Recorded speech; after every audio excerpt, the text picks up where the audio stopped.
UP और उत्तराखंड की खबरों के लिए एबीपी गंगा को सब्सक्राइब करें और बेल आइकन दबाएं। कि 200 तक लोगों के शामिल होना अलाउ किया गया था। उस ऑर्डर को विड्रॉ करने के लिए आज निर्णय लिया गया है कि 200 से वापस 50 लोगों को, शादियों में केवल 200 से 50 लोग अलाउड होंगे। और ये निर्णय मैंने एलजी साहब की अप्रूवल के लिए अभी सुबह सुबह भेजा है। मैं उम्मीद करता हूँ कि उनकी जल्दी अप्रूवल आ जाएगी। दूसरा, हमने देखा कि कुछ बाज़ारों में दिवाली के समय काफ़ी ज़्यादा ना तो लोग मास्क पहन रहे थे, ना सोशल डिस्टेंसिंग कर रहे थे, जिसकी वजह से कोरोना बहुत ज़्यादा फैला। तो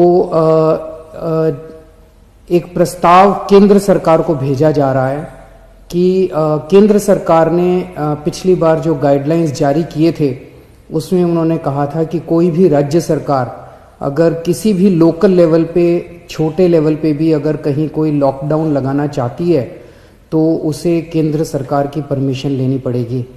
तो एक जनरल प्रस्ताव केंद्र सरकार की अप्रूवल के लिए भेजा जा रहा है कि अगर कहीं पे, अब दिवाली खत्म हो गई है, हम उम्मीद करते हैं कि बाज़ारों के अंदर जो इतनी ज़्यादा भीड़ थी वो भीड़ कम हो जाएगी और हमें ज़रूरत नहीं पड़ेगी।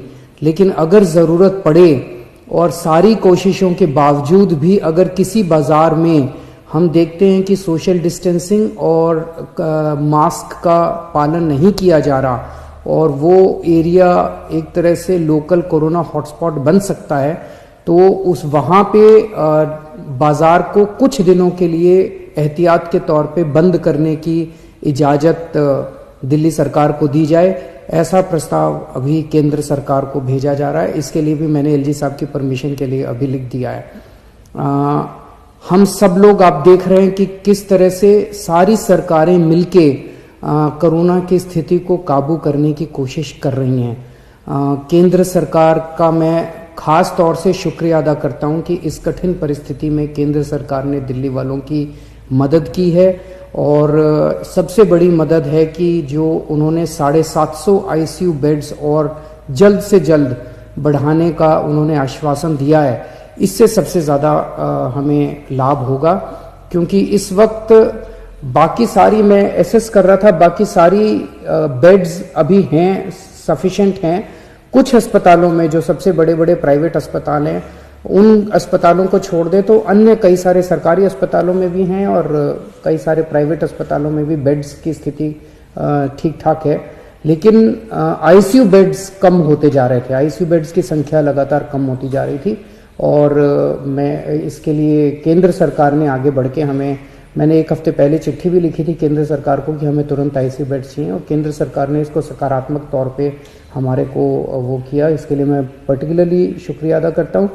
इस वक्त सारी सरकारें, केंद्र सरकार, दिल्ली सरकार, सारी एजेंसीज, डीआरडीओ, आईसीएमआर, सब एम्स वगैरह, सब लोग मिलके पूरी कोशिश कर रहे हैं, डबल एफर्ट्स कर रहे हैं अपने कोरोना की स्थिति को काबू पाने के लिए। लेकिन ये तब तक नहीं ठीक हो सकती जब तक हम सब लोग, जब तक एहतियात नहीं बरतेंगे। मेरी आपसे हाथ जोड़ के विनती है कि आप ये कोई किसी और के लिए नहीं मांग रहे, आप ही के लिए, आप ही के स्वास्थ्य के लिए, आपकी जिंदगी के लिए, आपके परिवार के लिए आपसे अपील कर रहे हैं कि मास्क जरूर जरूर जरूर पहनिए, सोशल डिस्टेंसिंग का पालन जरूर जरूर कीजिए। कई लोगों को लगता है मुझे तो नहीं होगा, पड़ोसी को हुआ मुझे नहीं होगा। ये किसी को नहीं देखता कोरोना, ना गरीब को देखता, ना अमीर को देखता, ना इसको देखता, ना उसको देखता। किसी को भी कभी भी हो सकता है, और अगर बिगड़ जाए तो खतरनाक हो सकता है। तो फिर से मैं हाथ जोड़ के सबसे अपील करता हूं कि आप please please please social distancing का पालन कीजिए और मास्क जरूर से पहनिए। नमस्कार।